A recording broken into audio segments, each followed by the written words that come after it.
All right. Hello, good morning, good afternoon, and good evening to everyone joining us for our 12th episode of Dive Soft Dive Talks Live. My name is Joe Bosques, and today's guest is a professional explorer and attorney, Mr. David Concannon. Mr. Concannon is a trial lawyer practicing primarily in areas of commercial litigation, intellectual property, wrongful deaths, and product liability. He specializes in, supporting exploration and expeditions. Mr. Concannon is an expert in legal issues affecting exploration. In 2002, he founded the Explorer Consulting, a highly specialized consulting practice that advises clients on the business of exploration, including organizing and funding and financing expeditions, producing documentaries for film and television.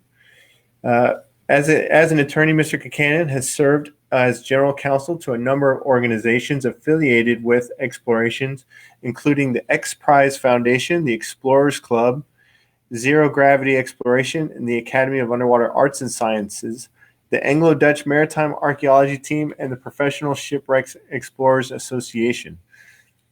So we're very excited to have him join us, and we'll see if we can have Matt in the back pipe him in. All right. Hello. Hi, how are you? Good. How you doing? It's good to have you join us. Thank you very much. Welcome to my empty house. Yeah, you're in the process of moving, right? Yes, I have one chair, one lamp, and one bed, and I'm out of here on Saturday. No, that's all you need, right? And one glass filled with water. That's it. Oh, great. Well, good. Well, yeah, we're happy you could join us. And so you have such you have a very accomplished background, and it's to say that it's extensive is an understatement. With you have experiences in legal and operational advisor to several expeditions, including 6 to the Titanic, and expeditions to Everest, and exploration of the German battleship, the Bismarck, and that hardly scratches the surface. What are your beginnings, and did you just find yourself kind of in this line of work, or have you always had a drive and a passion for exploration? Well, the yes to the last question. I've always had a drive for exploration. I never wanted to be a lawyer. I don't really particularly care if I remain a lawyer. I just happen to be okay at it. I know when I go in the courtroom. But my passion has always been for exploration. It started when I was a little boy. My grandfather taught me a love of the sea, taught me a love of aviation, and it just kind of went from there. I climbed mountains, I went underwater, I went up in the air, and I enjoyed that. So I've kind of merged that love with my profession. That's fantastic. That's really the right way to do it. Find what you love and make it your work, so you can do it, all the time. Exactly. And if you can get paid for doing something you love, that's even better. Yeah, and your litigation, you haven't lost a case since 95? I've lost a trial since 95. I've only lost one trial in my whole career, and that was my first, and I didn't like it. I've lost cases, a certain number of cases, small number of cases in the preliminary stage. I've never lost a diving case, ever. But a learning experience, I'm sure your first one, and you learned from it, obviously. So. Yes. And I was in the courtroom every day for several years before that. But when I went out into private practice, I got stuck on a team, and I was the low man on the totem pole. We lost a very big case. So that was the last one. Well, great. It's I really would love to chat about kind of some of the expeditions that you were doing. You've been doing this for a while. You were leading climbing expeditions in Africa in 1989. I saw on your CV, but that's just a year after you finished your undergraduate, and 2 years later you completed law school. So I don't imagine it's very easy to be leading climbing expeditions during law school. How did you manage that? Well, I didn't, as I said before, I don't particularly like lawyers, and I certainly didn't like law students. So I didn't want to go to law school. I have a finance degree. We had a crash in the stock market, business school, law school, business school, law school. I ended up going to law school. I hated it. And I liked the education. I didn't particularly care for the people. So I decided to be finished as fast as possible. I studied in Africa between my first and second years at the University of Nairobi School of Law. And while I was there, I really wanted to climb Kilimanjaro, and I ended up leading a group up Kilimanjaro. I'd done a lot of climbing throughout my young life. And then the second year I went to Holland and studied at the Hague Academy of International Law. And then I was done law school. I just had to go to school for 10 Tuesdays after that. So I didn't have a traditional third year law school. Oh, wow. Okay. So what led you into scuba diving and kind of developing a passion for being underwater if you were doing so much climbing? My grandfather. My grandfather lived about a 5-minute walk from the ocean. He knew how to swim, and he was afraid of the water. But there was a shipwreck not too far from his house, and you could still see the tiller post. And he used to take me down there as a little boy, and this ship had come from China and had been beached on its way to New York. And he would talk about it, and it had been this far off place. And he looked at it in amazement, and he put it into my brain. And then I went to a summer camp in New Hampshire as a boy, and I was snorkeling one day, and I found a shipwreck. Of the wreck of a boat that had gone down in 1912. And that kind of sealed the deal from there. But I always watched Jacques Cousteau and Sea Hunt, and anything I could absorb. That's what I was fascinated with. So it just kept going.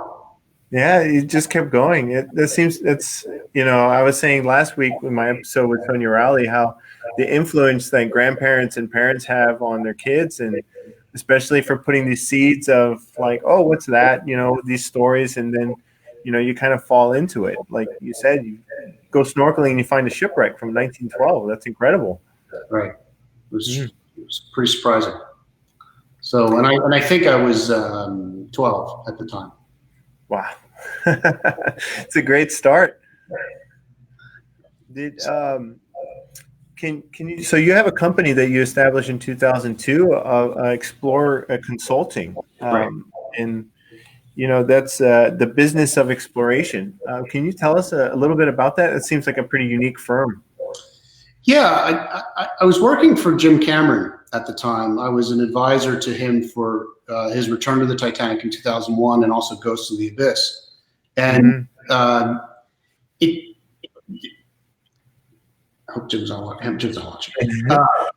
There was a very unpleasant person in his office who came up to me and said, "There's 25,000 intellectual property lawyers in Los Angeles. How did we get you?" And it dawned on me that they didn't really need a law firm to do the consulting side of what I was doing. It was more logistical and operational. So I formed this other company, and I do major expeditions like this one that I did for Jeff Bezos, through Explorer Consulting. Titanic 2020 will be through Explorer Consulting. 2005 was through Explorer Consulting. And it's just a better way to segregate the work. That's an interesting perspective of, it's not essentially a law firm, but like you said, it's segregating it to just like, this is the operational aspect of providing a safe expedition, or kind of like, managing the operations. Right. It's everything from negotiating film and television contracts, chartering ships, submersibles, aircraft, permitting, visas, the logistics and the hard work. There's a lot of nuts and bolts that have to get tightened to make sure that an expedition can get into the field. And some of it's legal, a lot of it has overlap, and we do both. But it's there's plenty of work. It's I always say that it's like kind of field operations and collecting data for science. It's everyone sees the diver in the water collecting the samples, but they don't see the year in the lab analyzing the samples. And just like logistics, the operations, and the real nitty-gritty part of exploration. Right. And most of my clients, I pick my projects, but they come to me with an idea. And often the first question is, can this be done? And then if the answer is yes or maybe, the next question is, how do you do it? And that's a longer answer. And then a lot of it is, will you do it? So that happens as well. Wow. That's and I can imagine that can be very ambitious. You might, you see some, interesting claims, just like, oh, can this be done? And then, you have to know, right? You have to be able to find out. It's like, yeah, we can make this happen. And so, yeah. So a lot of times the answer is not yet. The Jeff Bezos asked me to find and recover the rockets that launched men to the moon, and that was 10 years ago. He asked me to do that. And he said, can it be done? And the answer is yeah, but let's see. Nobody tracked them. NASA didn't track them. Nobody knows exactly where they landed. Nobody knows how deep the water is. It turns out it's deeper than the Titanic, which is the deepest ongoing recovery.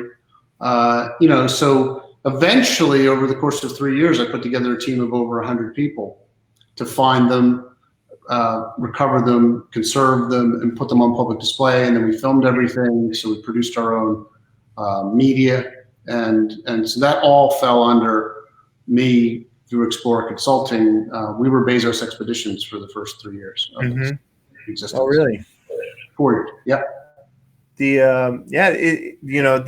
recovery of the Apollo F1 engine is an incredible story in its own, and and I wanted to get to that. And I was reading on your page, you have kind of the first time you went to the Titanic, and you've had several expeditions down to the Titanic.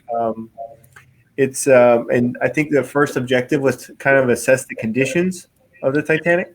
Yeah, on my first expedition, we really needed to take a good look at it. And I made the first dive of the century, first dive of the expedition to do that. And I had organized the expedition. I didn't have the title leader, which was great. I love not doing it. But we didn't have any kind of sense of what we might find and what could be recovered. And there had been no comprehensive surveys done. Even Dr. Ballard he covered some of it, most of it, but there were areas that were undiscovered and unknown. They were kind of outside the box. So we did over 28 dive days. That's what we did. So and now I think I'm up to 9 Titanic expeditions, but I've only gone on 3. I generally don't go on the remotely operated vehicle ones. Just on the submersible, the dives, and it's really interesting, kind of the story of like the litigation going on between the Titanic since it's been found and whatnot, and how does someone like you find themselves on a submersible on the Titanic? It's to do a survey, and so. Yeah, I think the first time it was. I kind of trying to remember. I think I just told them I was going to make the first dive, and I had chartered the ships and the submersibles, and they were all my friends and clients, and they said okay. And so the head of the company went in the second sub, and they launched a half an hour after ours. So it was kind of a group effort. Well, it's always a group effort, but that one, it just happened to be the first one. And that's how the Russians, who I was working with, actually operate. On the day one in the Mir one, there's 2 Mir submersibles. They put the top people in the first sub with their top person, and then that kind of communicates with everybody who you need to listen to. And that was in 2000. So how has the kind of the expedition, since you said there's been multiple since then, how has it changed since it's been 20 years? Well, honestly, there haven't been multiple expeditions since then. I led the last expedition to explore with deep submersibles in 2005, and the next one to go back with deep submersibles was just last year, 14 years later. Wow, big gap. Yeah, so there was a big gap between 2005 and the last was 2010, where they used ROVs, and then nobody went back. They've been on top of it, but they haven't been down until last August. So that was the first. And I think the next one to go back will be the one that I'm helping with in for the company that has the salvage rights.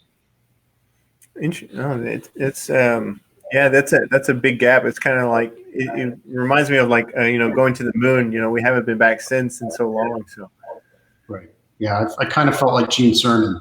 I didn't want to be the last man on the moon or the last man to see the Titanic, but there was a long dry spell in between. Now, do you think that that's because of litigation or because of just the logistics of getting out there? It's so remote. It's all about the logistics. Yeah. The mere submersibles were kind of done after 2005. They did some freshwater projects that were much shallower, but they were decommissioned. And there wasn't a submersible that was capable of going there until a guy named Victor Vescovo had Triton submarines develop a full max ocean depth sub, and then he took it out there last year to film for National Geographic on his way to complete the deepest dive in the Arctic Ocean. Oh wow! Yeah, so some very more and interesting expeditions are happening as well. And, and on one of those expeditions, you guys found a wooden ship. Is that true? Yeah, in 2001, I went with the Russians again on a part. No, that's not it. That's a good submersible, but it's a shallow water submersible. I mean, 3,000 feet, 1,000 meters. Yeah, we did an expedition. Kurt Newport had found Gus Grisham's space capsule Liberty Bell 7 in 1999, but he had also found a lot of targets during that search, and one was the right size and shape to be a Spanish galleon. So we went out and dove to 16,000 feet, 5,000 meters almost, to explore that. And it turned out to be a slave ship that foundered in 1810 and the world's deepest wooden shipwreck. And I think it is still the world's deepest wooden shipwreck that's been discovered. So that's actually, I'm in the submersible that's in the photo. This was shot from the other sub while we were exploring the bow. Wow, it's incredible, and it seems like it's the conditions seem to be. It seems to be in a little bit better shape than some of the other wrecks. Yeah, that wreck, unlike the Titanic, has wood, cloth, rope, paper, materials that you won't find on Titanic. No, yeah, and so and this is holding up compared to the rust that were in the Titanic. Yeah, and I think the reason is because of the copper sheathing that's around that you see there. That protects the wood from organisms that eat at it, and it formed like a bathtub with an anaerobic environment. So everything in that, it's amazing that it came down. It's like settled. It's settled, but it came 5,000 meters and settled. So, but there were coconuts and rum bottles in the hold. So we called it the Pina Colada wreck because we didn't have any other identification. So, but that was a great expedition. Small, all veterans of Titanic, all good people, good friends. Wow. And it's with these kind of expeditions, you're laying light on places that have not seen light in forever or at all, and so it's like seeing new things, and so you don't know what you'll find. Right, we routinely find new species of marine life on these dives. And nobody had ever dived to that place in the Atlantic Ocean before, in the Blake Basin, and shipwrecks attract marine life. So we found quite a bit, and the Russians scientists collected those samples and studied them, and actually published a book, which I was holding this morning. I found it in the basement. So there's always you don't just. I like to say that the definition of an adventurer is somebody who goes from here to there and comes back and said, "This is what I did." And the definition of an explorer is somebody who goes from here to there and comes back and says, "This is what I learned." Yeah. Wow. If you're going to do exploration, you should be trying to learn something and study and not just make it about beating your chest and saying, "No, hooray for me. I'm the first lawyer to go to a wooden shipwreck," or some stupid title like that. Well, yeah, I completely agree with that. It's it's about not getting to the place so much as the journey there, and then what you found, what you found about yourself, what you discovered, new perspectives and new ideas of different things that you didn't think possible, or, it's it's new discovery. Right. That's what excites me. That kind of fulfills the mission that my grandfather put into my head. What stories could this tell?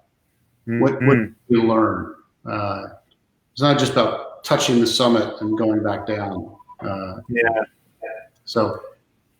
And then with these wrecks, the people, the relatives of a lot of the people that were on the Titanic, they learned so much. I think you recovered like a leather bag. Right. Mm-hmm. Leather bags are high value targets, and we found 9 on that. Yeah, because they keep their contents preserved, because the organisms that will eat at organic material, the tannings, chemicals used to tan leather are toxic to those microbes, so they don't get in. And I found 4 bags of the 9, including First Officer William Murdoch's personal bag that he was going to take on the lifeboat, and another one that I was excited about that belonged to a 17-year-old student named Edgar Samuel Andrews. And his family has reached out to me. He was lost. He wrote a letter that he posted from the Titanic when it reached Cherbourg, France, to a friend saying, "You think, Josie, I'm about to go on the greatest ship in the world, the Titanic. And right now, I wish it was lying on the bottom of the ocean." Oh, no. And 5 days later, he got his wish.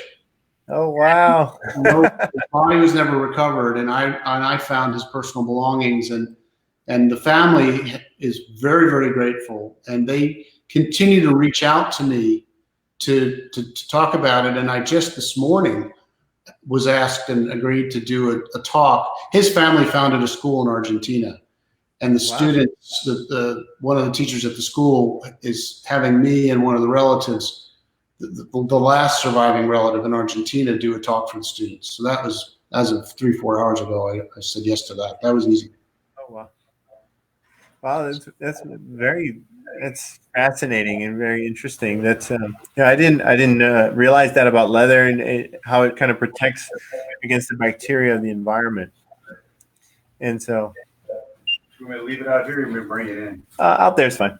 Okay. We have it. I'm here in the front lobby. Yes. Yeah, we turned our front lobby into our studio during these dive talks. So we get UPS and everybody. Just left, and I'm getting a car picked up any minute, so we'll see. That's fun. It's I mean, these are incredible stories, and I didn't know about these about stories like that, and so the shipwrecks, they tell so much history, and so very, very cool, very incredible. It's an understatement.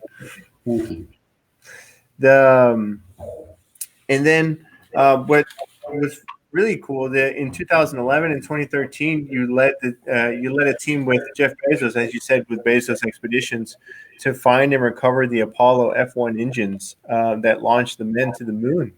Can you tell us about these expeditions? I think we might be able to pipe in the YouTube video that talks about it as well. That's an 11-minute video if you want to play some of it, but it's Jeff had an idea. Jeff and I are only a year apart in age, and his grandfather was very, very key in his life, and he worked at Los Alamos Labs in rocketry, and so watching the lunar landing in 1969, he remembers it, and I remember it. It was a big deal for both of us. And he had asked me, he thought if we could recover these engines, because there's very little flown objects that are back, they would tell a story. They would be in rough shape, and they would tell a story of the achievement that mankind made in the 60s. And I agreed. So we put together a small team at first, and then we did a search. The F1 engines are the 5 clusters on the bottom. Each one is more powerful than all 3 space shuttle engines combined. Wow, they're huge. They're beasts. So, like I said before, nobody knew where they were. NASA had kind of estimated where they might land, but they might as well have said they were in Pittsburgh because they were way off. And it was a challenge. So we put together an expedition in 2011, and I led that. And on the search expedition, this is actually my favorite expedition of all the ones I've ever done. And it wasn't easy, and we searched 300 some square kilometers of ocean, and we found the remnants of 8 Apollo missions. And then Jeff wanted the engines from Apollo 11. These were 4,500 meters deep, deeper than the Titanic. And, so we had to, you can imagine a 180 square nautical mile area filled with rocket parts. Each engine is about the size of an SUV. And we had to find the needle, to find the eye of the needle in the weight to get the engines from Apollo 11. And so we did that in 2011 with sonar. We were going to go back with the mirrors in 2012, but that fell out. We were going to do a reconnaissance with the subs and make sure we knew what we were getting. But we ended up merging the reconnaissance and the recovery expedition into one, and we did that in March of 2013 for a month. And Jeff was on that expedition with his family, and that was really exciting. It was really, really, really hard, mostly because we got hit by a gale. Tropical Storm Saturn. That we had 50-foot seas and 50, 60 knot winds for 8 days. The ship on the bottom that you just put up is actually Titanic. That's a regular day at Titanic, but that ship was wrong for that job. The stern is only 4 feet off the water. It was always you wrote that it's just barely off the water, and if you get any type of swell or sea, you're underwater, right? Yeah. What you're seeing in the basket is the recovery of one of the engines from Apollo 11 the day after the storm abated, and it's still kind of snotty out there. And the engines that you see in front of you now are Apollo 12, and the top is from Apollo 16, and those are on display at the Seattle Museum of Flight. Wow. So you said you recovered 8 engines? We found 8 missions. Okay, 8 missions. 8 Apollo missions, 35 engines total. And we recovered 6. So they weren't in one piece. So we recovered enough parts to put together 2 full engines, and then significant parts of 6 others.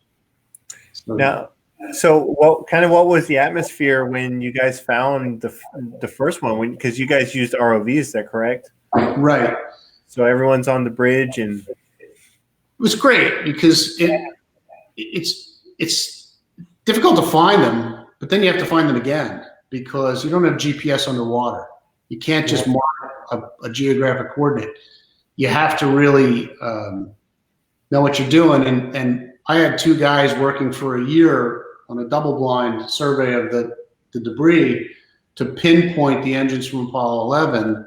They didn't talk to each other, and we just overlapped their findings. And they were right where we said they were going to be. We found them in the first hour of the first day. Wow. That was exciting. Then the storm hit, and we got one up on board just as the seas were building, and we couldn't confirm that it was from Apollo 11. In fact, it had a serial number that said it was from Apollo 12. Apollo 12 was 8 miles away. So how did an engine from Apollo 12 get here at Apollo 11? It took us weeks. We ended up going all around the ocean and finding other missions and recovering other engines. We didn't actually confirm that we had an engine from Apollo 11 until 3 months later. We weren't able to do it at sea, which was very frustrating. And we were shut down for 8 days in really bad weather. Yeah, everyone's just kind of waiting. And yeah, frustrating. And, where's Apollo 11? It's supposed to be right here, and 60-foot seas and 60-knot winds, and we couldn't do anything. So we ended up having a dart throwing contest. Small places, and that's what we did to pass the time while we went back over our research. And when we were able to work, we ended up we got what we came for. We ended up recovering 2 engines from 11, 1 from 13, 1 from 12, and 1 from 16. And you got to talk about how you guys figured out it was the engine from Apollo 11 too. That's a good story. Yeah, I didn't figure that out. I confirmed the second one about 3 years later through research, but the first one was, we were baffled when we couldn't identify an engine from Apollo 11. We went around and we looked at everything, and we found we could tell there's 9, there's 13, there's 16, but we were not getting 11 because you could see the serial numbers on some of the engines, and we would cross-reference them. So eventually we made a decision. We were running out of time. We made a decision to recover the engines that were in the best shape, best condition, so that we could put them back together. So we went back to the first area, to the engine we found. Well, we found 3 on the first day, but the best condition. Recovered that. That ended up, we discovered later, had no numbers on it that we could see. Later on in conservation, a young guy who had just gotten out of the Air Force had worked in an auto body shop. And his job in the auto body shop was to find leaks in radiators. And he knew that organic material would fluoresce if you showed it with a black light, if you put a black light on it. And he figured, well, paint in the 1960s was made of organic material. So if I get a black light and I wave it around the artifacts, maybe something will go up. And then he got some yellow safety glasses because the visible spectrum this is just stuff he knew from working as a teenager. He went and got a black light, got the glasses, and went to work, turned out all the lights, and ran a black light over the engines, and boom, up came the number 2044. That was not visible with the naked eye, but showed up under a black light. And 2044 was the center engine from Apollo 11. Wow, that's so funny. That's a wild story. I saw. I think that's on the YouTube video, and I was just like, oh my god, that's crazy. Like, yeah, and just somebody thinking out of the box, not giving up. Really great guy, like literally the lowest man on the totem pole, who really was dedicated. I love that group because over 100 people, everybody was committed, 125, 150%. Everybody was working really, really hard, and we succeeded. And it's just. We did something really great. And the ironic thing is, if you've watched the video, you'll see that nobody's named. There's no credits. You don't have a title underneath any of the people that are interviewed. And we did that on purpose. We made a point. There was only one Apollo mission where the mission patch doesn't have the names of the 3 astronauts around the perimeter. And that was because the commander of the mission decided that everybody should take credit or get credit, not just the 3 people in the spacecraft, because there were thousands of people that got them there. And since the purpose of the project was to pay homage to those thousands of people, we followed that lead, and we didn't put our names on anything, ever. Wow. And, Jeff has never claimed to have led the expeditions because he didn't. He gave me credit for organizing the team, which is what I wanted.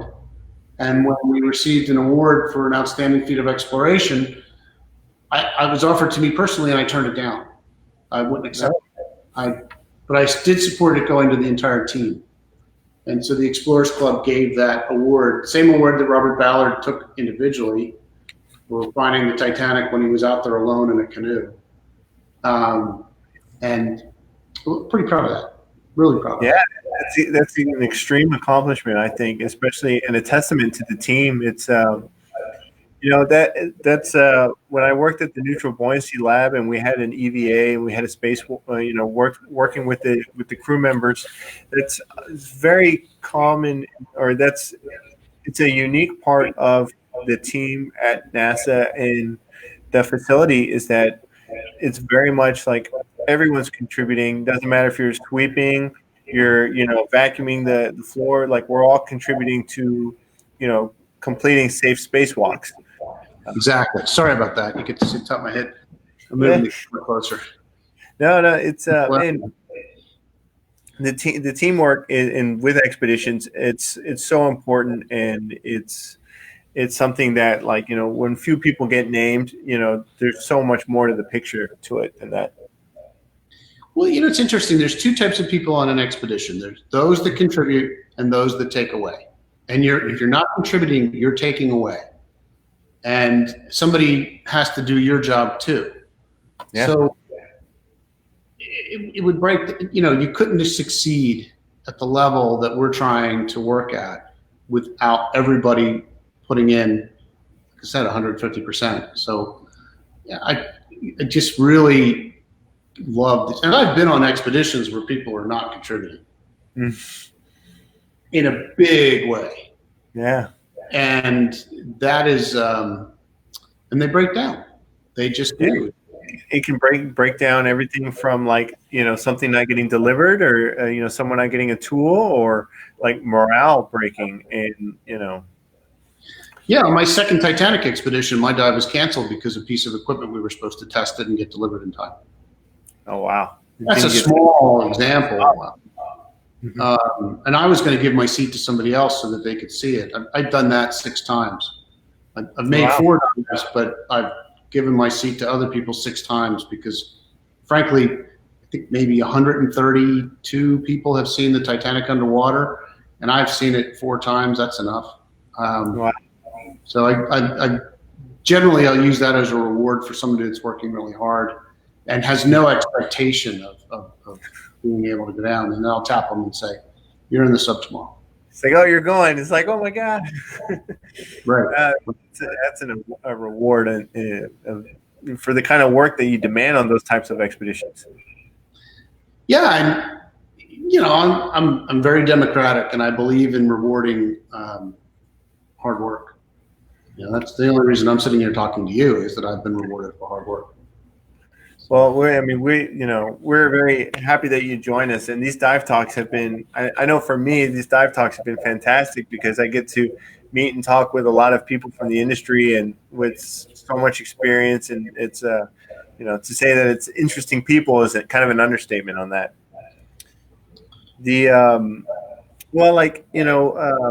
So something that you've obviously, like we're saying, with expedition dynamics and dive programs, managing risk is a cornerstone to these successful programs. Balancing the line between pushing the limits and exploration while keeping everyone safe. I always say that NASA's been able to explore a lot of the known universe without endangering people. And so, we had at the Neutral Buoyancy Lab, we had a saying where you start safe and you stay safe. So it was a culture of managing risk and trying to stay as safe as possible. And I know when I first started there at like 20, I was kind of like, "Oh, this is kind of silly and excessive." But then I really began to appreciate it, and it translates to my daily life now. And with diving programs like the not really agencies, but like the Academy of Underwater Sciences, and organizations like that, where they're writing guidelines and handbooks and managing risks. How do you see, like, since you started, like, kind of the evolution of managing risks and expeditions within programs? Great question. I started out as a Jersey wreck diver. Oh God! Hammer and a crowbar. With people whose names and probably everybody listening knows. The sad thing is, a lot of those people aren't with us anymore. There was a very strong culture. There were 2 parallel cultures. There's always what I loved about the diving community, and continue to love about the diving community, although I see it fading, was this feeling that there's always tomorrow's always another day. So if you don't feel right today, you just don't have a good feeling, your equipment's not working, just call it. Just come back tomorrow. And I really appreciate that level of camaraderie. In the technical diving world at that time, and still today, there was always an element of chest beating that was going on. I have to be the deepest, and I have to be the first, and I have to be, whatever. And we've lost a lot of really good people, dozens and dozens and dozens that I've known personally because of that. When something goes wrong underwater, it's not only one thing. It's a series of cascading events. And if you're not prepared for them, you're going to have a bad day. And so to your question, I've been around the diving industry for a long time, and I represent a big chunk of the diving industry, and I handle, I see all the fatality files. I see, 8 so far since March, just this year. And, I see what's causing us to lose our friends and family members. And, I kind of am a little discouraged, actually, of where we are today, because my diving instructor told me on the very first minute of the first day that overconfidence is the number one killer of divers. That was in 1983 or 84. We're repeating ourselves. We never stopped, and it's still the number one killer of divers is overconfidence. So, we know it, we see it, and we still show it. Not all. I mean, I'm talking about a small subset, but diving, I think, is safer now than it's ever been because of the advances in technology and the culture, and we push checklists 8, 9. Yeah, the education and technology are kind of keeping up with each other. I think technology is exceeding the education, in my view. Mm-hmm. And it's certainly exceeding hubris and overconfidence. Yeah, it's sorry, the mailman came in. It was kind of hard to hear that, but like technology, I see people that they've been certified 2 years and they're going in the back of Ginny. They're taking scooters and rebreathers, and you're seeing rebreathers more than you've ever seen before in sites. And they're, I know it took me 6 years of learning about rebreathers and learning about kind of technical diving equipment before I really got into it. And it just, at least I came from the university programs where you can go very slow, but you see young people and everybody, but they're some of them are going very fast. Yeah, the zero to hero phenomenon is alive and well. And Gareth Locke and Ashley Boogie just did a film called If Only. And I would recommend that anybody, doesn't matter if you're a diver, a climber, a flyer, take a look at that film and look at the reasons where, if only this one little thing had not happened, the gentleman that I met and talked to 10 days earlier would still be with us. And it was a cascading series of events. And it always is. Again, I see it. It's the middle of the week. This is the first week, I think, in 3 months that I haven't had a call about who died this weekend. Wow, that's incredible. Yeah, I mean, it doesn't mean that there's a lot of people dying. It just means that I represent a lot of people in the industry. So, and it's not just rebreathers, although this year it's starting off bad. Mm. So, Gareth Locke will be joining us next week on Dive Talks.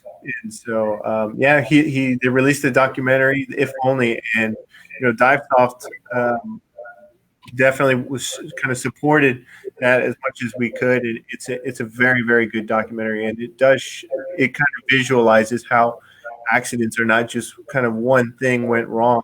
It's a cascade of events, and a lot of it kind of comes from communication too. I always have a rule of like 3 oh no's. And when I'm teaching a basic open water class, if you say "oh no" 3 times in a day, it's time to take a step back. Oh no, I forgot my pins. I gotta, it just shows that you're not in the right headspace. Something's going on. You really got to listen to your gut. And if you don't feel good, you have to speak up. But there also has to be a culture of that. And so, you have to be able to say like, I'm kind of making a lot of mistakes and we haven't even gotten in the water yet. Is this a really good time to go diving? Yeah, I mean, that culture absolutely needs to be present and again, I don't want to disparage people unnecessarily. The diving industry and the members, people that dive are really good people for the most part. There's a few bad apples that spoil the bunch, like there is in anything. Everything. But the problem is new people coming in and learning don't know what they don't know. They don't know that, maybe they might be getting instruction from somebody who does it their way and not the right way, not the way the standards are written, not the way they should have been taught by their instructor trainer, not the way that the manufacturer of the equipment recommends. Mm-hmm. And unfortunately, I see that. I shouldn't see it ever, and I see it often. And, I've got a daughter in college at expensive school and moving out of a house, and go ahead, pay me. Unfortunately, I've said this over and over, put me out of work. Uh-huh. I can do expeditions. I don't need to defend these cases. I don't need to investigate another fatality every Monday. And I would love to not do that. Mm-hmm. And I kind of cringe at it because it's a reality, and I know, it's a reality of the diving is that people are pushing their luck, and you're pushing. They're not listening to the way that they should be teaching. They should be guiding. I always, when I taught at the university, I asked the students, I was like, "How do you know I'm qualified to teach you what I'm teaching you?"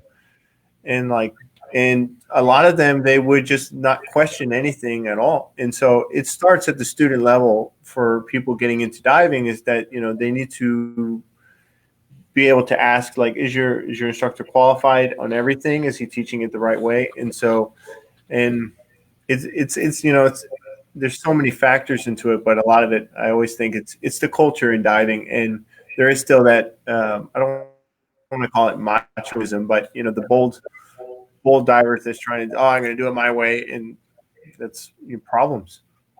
You can call it machoism. Don't worry. Yeah.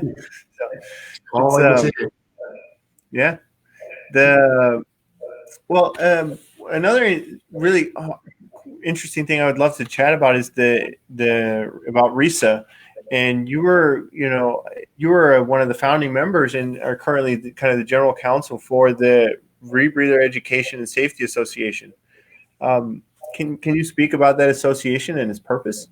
I'd be happy to. So I've been representing rebreather manufacturers for 16 years, and throughout the aughts, 2000 and 2009, 2010, there weren't a lot of them, but there also wasn't a lot of cooperation, and there wasn't a lot. We all knew each other, and there seemed to be a growing number of fatalities. And there were a lot of, as their lawyer, and I represent almost all of them in the U.S., was seeing the same thing over and over again, and seeing that we could reduce accidents by communicating, talking, and sharing information about what was causing accidents, and work together to reduce those numbers. And so in 2010, almost all of the rebreather manufacturers in business at that time came together to form this organization. And, it moves slowly, but it does move, and the communications are excellent, and the cooperation is phenomenal. The camaraderie is phenomenal. Everybody can compete in the marketplace based on innovation, but they're not competing on, trying to stab each other in the back, which I see in other segments of the industry. And the result is, while the number of rebreathers that are out on the market and available has grown exponentially, the number of fatalities has stayed low at the same level or lower. Statistically, it's far lower. And, at this point, we're still seeing the same causes. We're still seeing the same triggers. We're still trying to get the message out, but the numbers are a lot lower. And it applies in technical diving and recreational diving as well. The lessons are not hard. Write good standards to look at training standards to identify the triggers and what's causing accidents, and then train people not to do that, like COVID. had 2 fatalities so far since March that are probably COVID related. We're still waiting to find out. But diving fatalities. Yeah. We don't have a really good understanding of this virus and what it does to people and how it makes your body react. And so I think we'll have a better understanding shortly, and we're getting it all the time, and people are looking into it. And a lot of the manufacturers are a lot of the rebreather manufacturers converted over their production to make masks for personal protection and also for respiratory purposes. That's out there too. Yeah, and by being involved with the health professionals, they've been on the front lines and they've learned a great deal about the function of the disease and how to keep people safe. It has crossovers because the human body is not designed to function underwater. You have to be able to breathe. COVID attacks the pulmonary system and the circulatory system. A lot of the scuba fatalities, both in recreational and technical, are cardiac related. That's the number one. So, having a better understanding and better education, talking about it, is just going to help put me out of a job, and that's okay. So. Yeah, it's the communication is so good, or it's so important, and I know we always try to, at least we like to put out more communication with like dive talks, with gear talks, and we're trying and it's organizations like RISA are kind of I think they're very, it's a good, powerful move on showing that the industry is capable of communicating and we're all working together because we love diving. We're passionate for diving and we all want to be successful. So. Yeah, and the reality is that the manufacturers really do care about what is happening to their customers. Nobody wants to lose a customer. So, I investigate every single rebreather fatality in the U.S. and North America, and I get the information on the worldwide, things, and then we talk about things, and they're almost never equipment related anymore. In the early days, maybe. Now it's the improper use of the equipment, and sometimes improper maintenance. For some reason, people are still using expired oxygen sensors and thinking that's okay. It's the shifting baseline of, well, nothing's happened yet, and then boom, boom, boom. Right. And they're still diving with gases that they're not certified to use. They're still diving to depths that they're not certified to go to. They're still, look, like in the last 2 weeks. And these things keep me busy. But the manufacturers sharing that information and we can work with the training agencies to say, this is what we're seeing. Because we have a legal duty in the United States, not to get too technical, but under the Consumer Product Safety Act to investigate every fatality. So we're going to do it anyway. And this is a conversation I have with coroners and the Coast Guard. I'm doing this with my people anyway, and so are you. We can work together or we can work separately, but we're still doing it. And we understand exactly what's happening out in the world. And, and I could do another 2 hours on what that is. And we'll save that for another episode, right? Yeah, with 5 people. I saw that Menno was asking some questions. I'll see if Matt can pull that up. We always have a lot of questions in here. And Menno, in your case, defending manufacturers, was there ever a fault or something lacking on the manufacturer side, or is it always a diver? Yeah. It's going to sound like I'm biased, but the reality is in the last 15 years, it's always the diver or a combination of factors such as the rebreather is going to do what it does, what it's designed to do. But if you're West Skiles and you've never used it before, you might not know how, and you might get caught by surprise to make a fast ascent. That kind of stuff. they're always rebreather fatalities. They're always called rebreather fatalities, and it's more accurate to say that it's a diving fatality where somebody was using a rebreather. Mm-hmm. We have to go back and figure out what happened. And when somebody uses oxygen sensors that are 3 years old and they're only supposed to be used for a year, is it the equipment's fault, or is it that it's not working? Because it's not going to work. That's what they tell you. Sensors failed when they're 3 years old, and well, they did fail. So, but they're always going to fail because they're too old. Mm-hmm. But then you cleared the oxygen alarm and you kept going, and then you got oxygen toxicity. And Mm-hmm. I see that over and over and over and over and over. Very smart people who are very successful in life, who are no longer smart or successful because they're dead, because they don't just do one simple thing. And that triggers a cascading series of events. Yeah, it's at what point is it your personal responsibility? But that it's old divers with bold divers, no old bold divers. From Michael Menduno. All right, I'm quoting him on that one.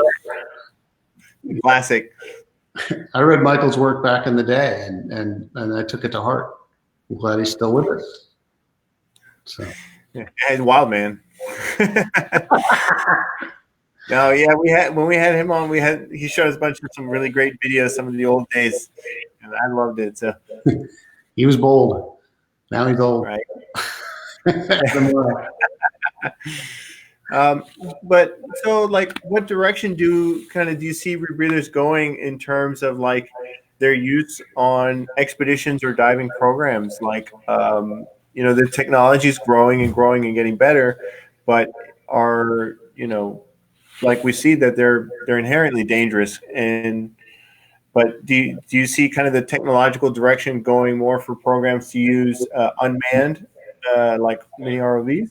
No, I don't think unmanned is. There's always a place for every piece of technology, but between say 0 and 400 feet, I think a rebreather is better than an ROV in most of the time.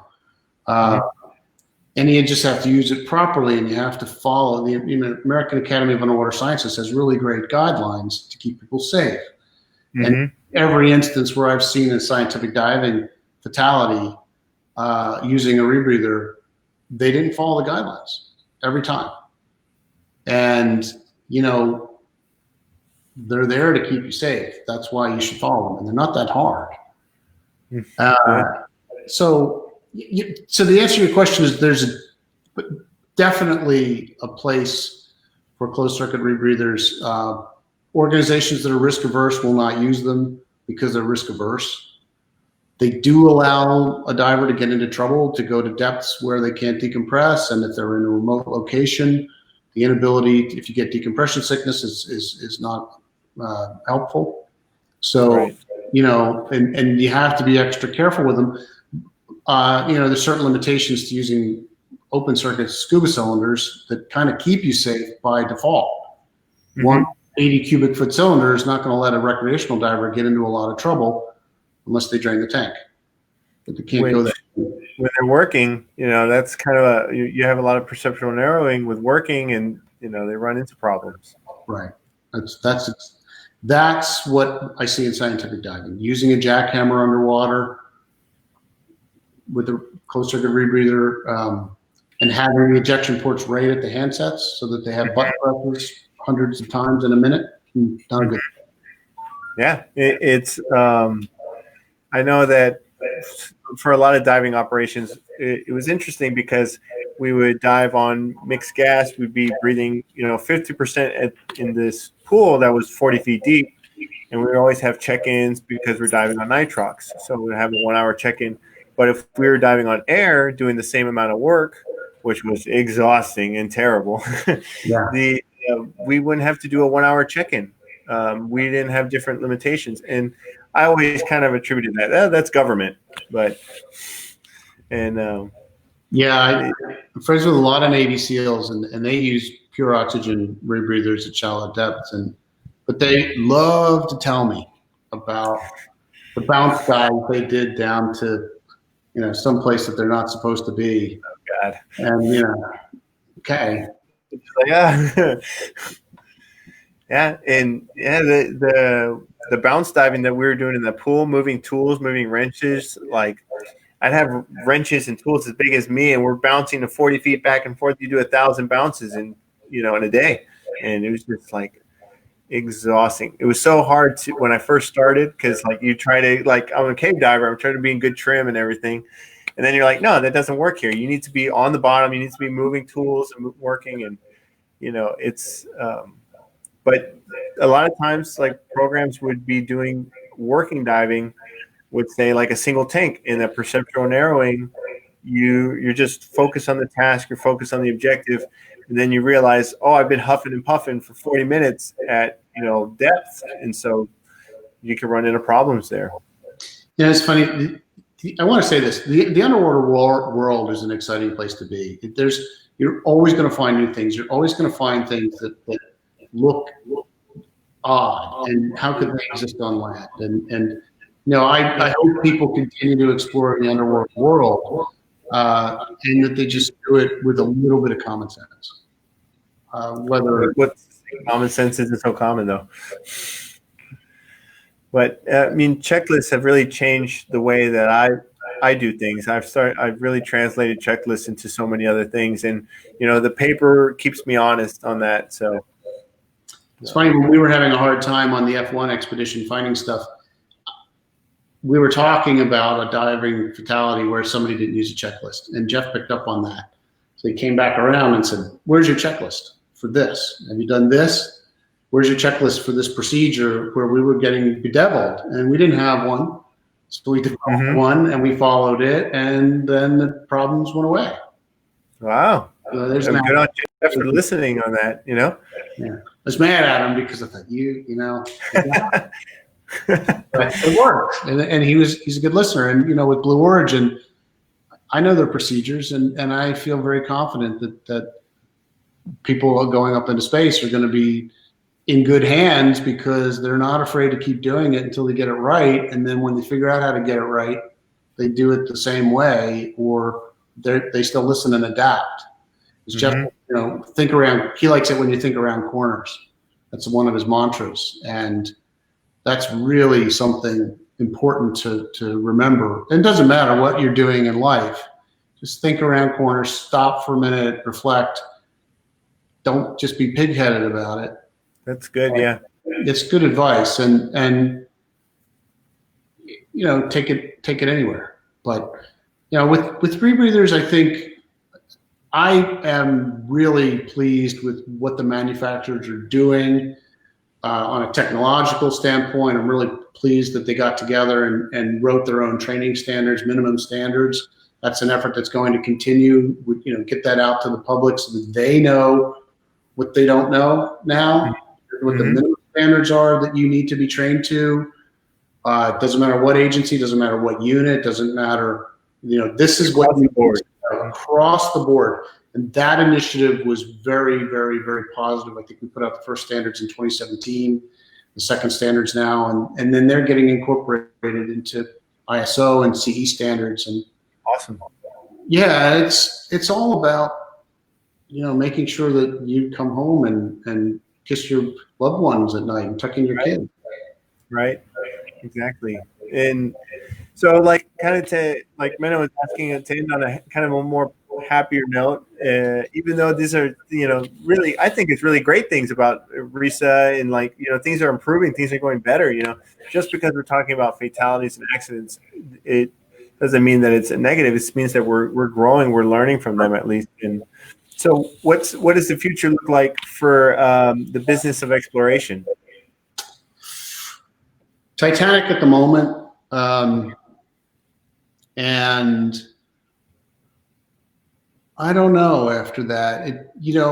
I don't go out looking for projects. I just talk to people about what they think is good to do, what ideas they have.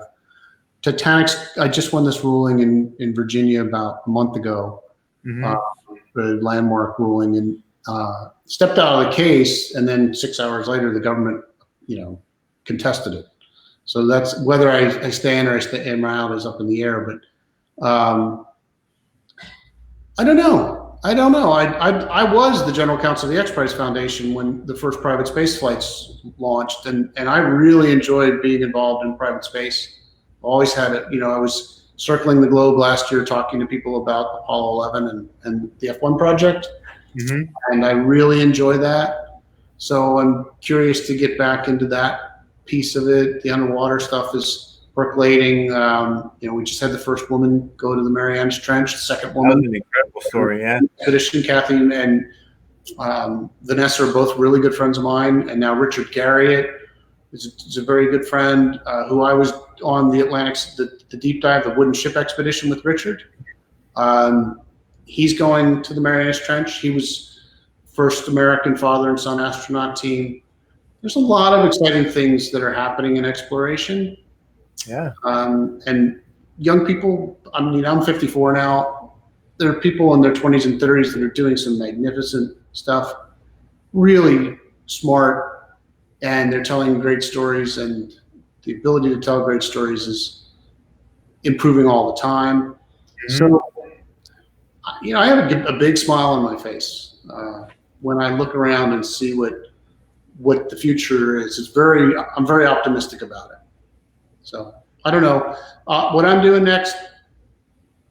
We'll see. I'm moving. I'm moving. I'm not talking to anybody. And then on Monday, I'll figure it out. There you go. Well, that's fantastic note to kind of end on and close on this. It's definitely, for me, it's very refreshing to hear that how there's still so much going on, so much exploration going, so much innovative going on. And, sometimes if we pay too much attention to the news, we kind of feel the opposite. But it's there's a lot going on and a lot of exploration going on. Even though we know so much about the world now, people are still discovering new things all the time. And it's a very exciting time. And we're learning new things. I can't emphasize that enough. And places, people will always ask me, what's left to explore? Well, everywhere. Because the last time we were there, we had black and white photography with plates, and we took 7 pictures. The technology to really capture VR and AR and those things, and teach kids that they can't go to the Titanic, but they'll be able to have a VR experience, and walk around on the deck and snap their fingers, and it's 1912 and snap their fingers. Wow, that'd be really cool. Yeah, I'm working on that now too. So it's just, I'm doing a program for the LA County School District for 1,500 kids with Jim Cameron and Don Lynch, and that excites me. I've been there. I've done it. I've been on the bottom a number of times. To kind of instill that spirit in the next generation, like my grandfather did in me, is really what excites me now. And if I can keep one kid from becoming a lawyer, then I've done my good job, my good deed for the day. That's funny. My old college roommate, he's an attorney as well. He always says the same thing. Really?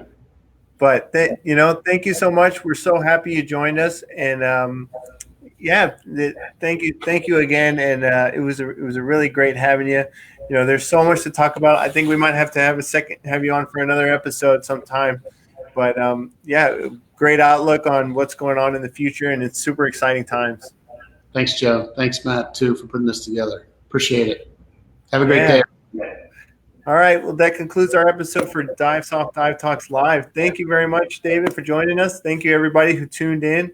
Hope we got to answer some of your questions. But be sure to tune in next week. My guest Gareth Locke will be joining us. He's the author of The Human Diver, but Gareth Locke will be joining us next week. Thank you very much. Bye-bye.